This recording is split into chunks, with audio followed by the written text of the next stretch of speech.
This recording is either a rant or an open invitation, and in this moment I have absolutely zero idea which it is. It feels poetic inside of me. It feels tragic. It feels like a story or a headline from the 22nd century. It feels like it's crumbling my insides, breaking it apart, moving it in such a way that my tissues are expanded into a grid or a framework that I don't understand and I don't know the purpose for. My grief, my grief, my grief.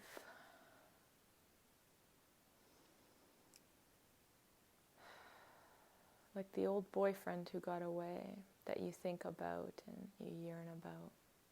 You wonder what if, what could have been. What is he doing now? My grief is so present. It's gnawing at my toenails and moving up, banging on my kneecaps, catching behind my rib cage, beating in my ears, threatening to take me down like a house of cards. Restriction from the outside, more tightening, more wrenching of my soul. Every time a new measure, a new restriction, a new commitment to an old and dying story, it feels as though it's squishing and pulling all of that majestic space inside of me, in each of my tissues, in each of my cells. It feels as though it's squishing them, making them smaller and smaller. The hope, the expansion, the ancient knowings, it's wringing it out of me, looking for every last little bit.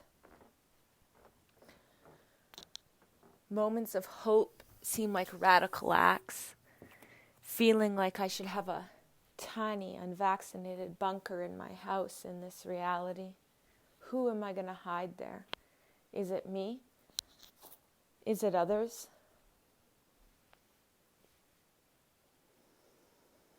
We talk of freedoms, we talk of democracy, we talk of communism. The poles have shifted, the North and the South Pole on this planet have shifted, and in that I feel like what was left is now right, and what was right is now left. Old beliefs entrenched in old political systems that once were predictable, understandable, measurable, are no longer those that I thought stood in alignment with my values, have turned,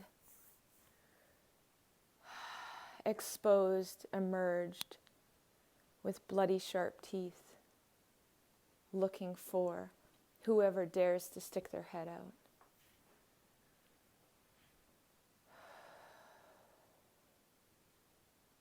It feels heavy.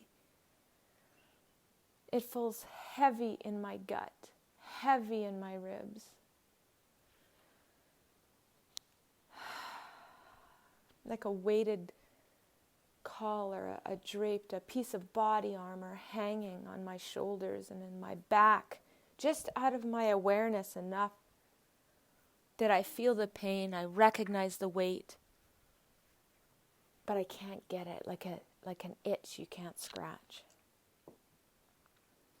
And the worst part of that is that I feel alone in that.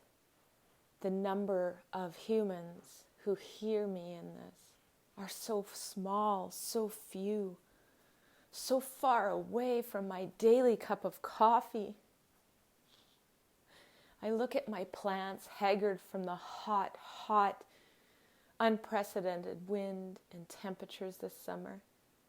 Yet they blossomed and they bloomed and they're growing.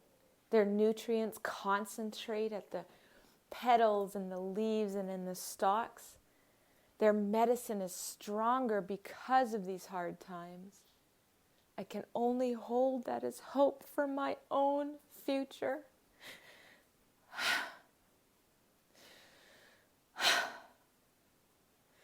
That every day this wringing, this tightening, this squeezing is concentrating the power of my own essence, making it clearer and stronger and more flexible and resilient. And I don't want to lose my kindness. I don't want to lose my raw, naked vulnerability. My intimacy is my greatest treasure.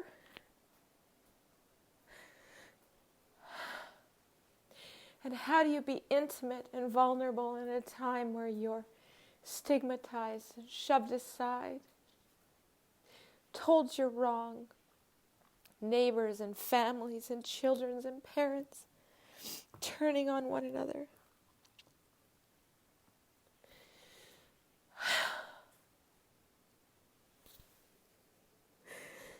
Yet my tears, as they burned my cheeks, I could feel the acidity.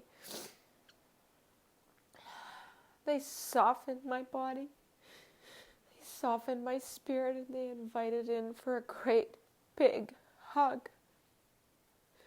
A pure washing.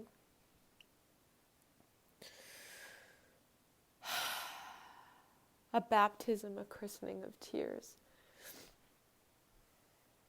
I will not allow this to become trauma stuck in my cells, forever dictating how I am in the world. I will not grow a thicker skin.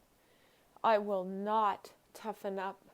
I have spent a decade of my life softening, lotioning, salving, shedding armor that I so acutely and intelligently grew as a child. I will not grow it back.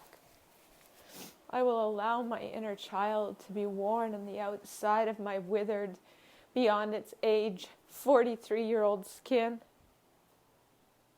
And even as my heart breaks,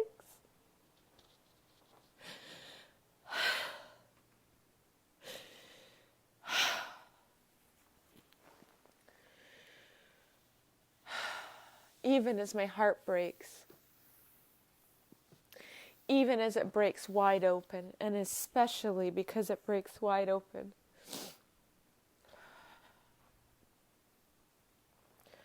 I will choose life. I will choose life. I will choose life. I will choose life.